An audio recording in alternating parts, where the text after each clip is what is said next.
You know, a lot of times we always look at the problem and say, oh, if people just stop using drugs, they could just get some self-control. You know, and stop doing that. We said some kind of character defect, because the problem is always put on the individual in our society.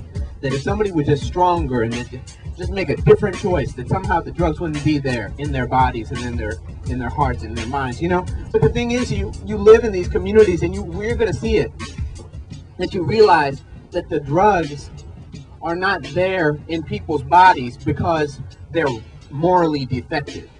It's not because they're damaged goods.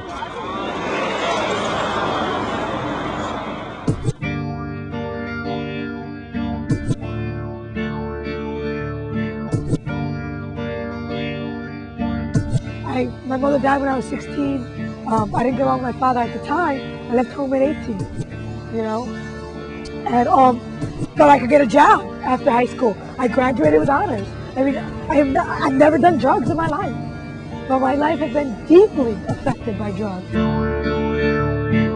I don't know anybody who hasn't had their life somehow affected by drugs. Me personally, Junior is a recovering addict, and that's been really hard.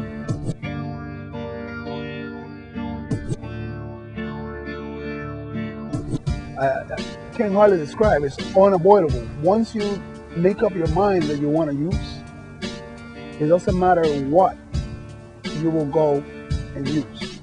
You will have no regard for anyone. After I found out that he was doing crack, I gave an ultimatum. Either you go get help, or you never see this child. You will not be here when it's born, and I will never have anything to do with you. And he did. He went right into rehab. Came out to poverty, came out to being homeless still, and came out to streets where anywhere you went, you'll find drugs. Junior grew up poor, and that comes with a lot of baggage. Baggage that I never had. You don't want to accept this. The blame is put on you all the time. Just say you're poor, you're homeless, it's your fault. So I started using to try to escape the reality of poverty, homelessness, and so on. I am so hurt and so angry every time that he picks up a user. I love him and I hate him at the same time. Let's say I have money and I'm supposed to pay rent. Instead of paying rent, I will use that money to use drugs. And then I also have a larger consciousness that tells me that it isn't only him. It's not an individual responsibility. A 14-year-old kid did not make a decision to become a drug addict. I was lucky enough to go into a program because I had to actually take some pills, okay, like I was committing suicide in order for them to accept me. And even a 36-year-old man does not make the decision that he cannot get quality health care to get quality rehabilitation, that the programs aren't available for him. It's a shame that you have to do things like that, but if you just go into a program saying, look, I need help, if you don't have insurance, you're screwed. They will turn you down instantly. You have to go to welfare and go do this, and if you don't qualify, you're out. There's thousands of people in the same situation. What he does hurts me in a real personal way. And I don't have the answer. I don't have the answer for him. I don't have the answer for me. I don't have the answer for my children. People don't realize that healthcare and addiction, they go one-on-one.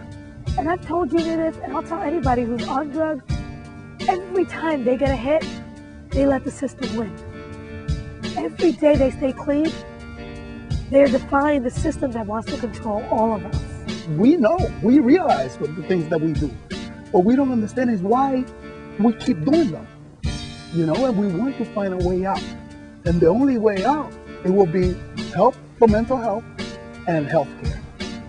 And if we don't get neither one of them, how are we going to make it out? I am going to create some consciousness in every person who wants to recover. That it's not just about their individual recovery. It's about recovering a community.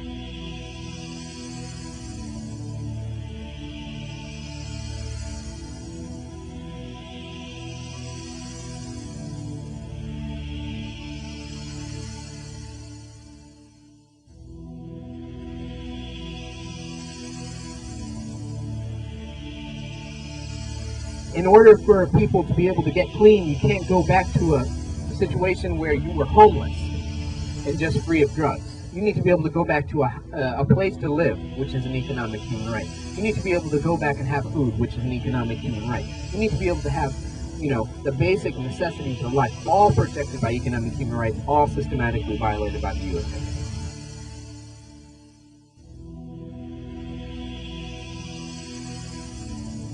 Right now, we're going towards New Jerusalem Recovery House. This will be the last stop for our friends from New Jerusalem, brothers and sisters.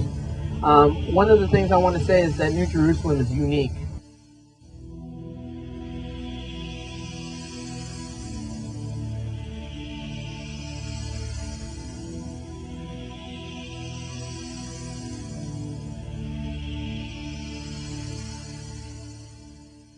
New Jerusalem actually believes this not only in a political way, but they believe this in a spiritual way, like rebuilding people from the inside, rebuilding people to know what they deserve as people on this planet. And so we really share a certain special camaraderie with this organization, and we're going to go see what they're all about right now.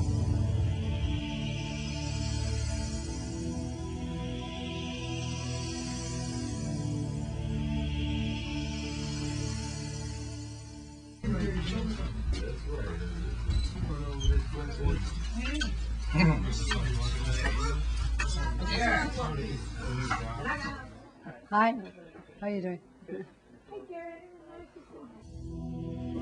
Does everyone have a chair? We have more in the other room. Would you like to bring it in?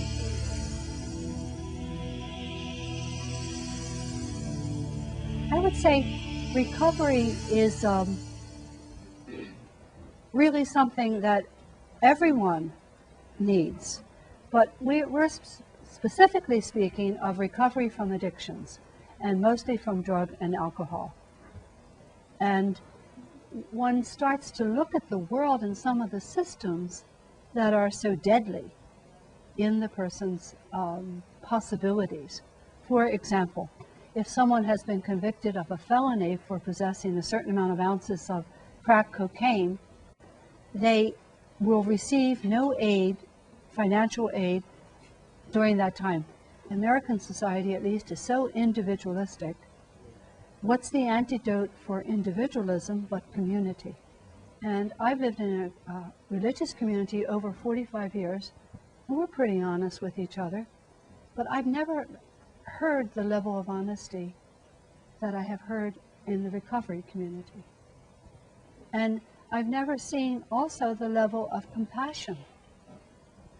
When a brother or a sister is really hurting, everything stops. When someone says, "Are all hearts and minds clear?" and we've been sitting at a meeting for 3 hours, and it's Thursday night, and people have been working, some people have gone to work at 4, whether you feel like it or you don't feel like it, and someone says no, we all sit back down. And we listen to that person. We say, we have faith. Well, faith in what? I'm always asking people, in whom? I say we have faith in life, whatever it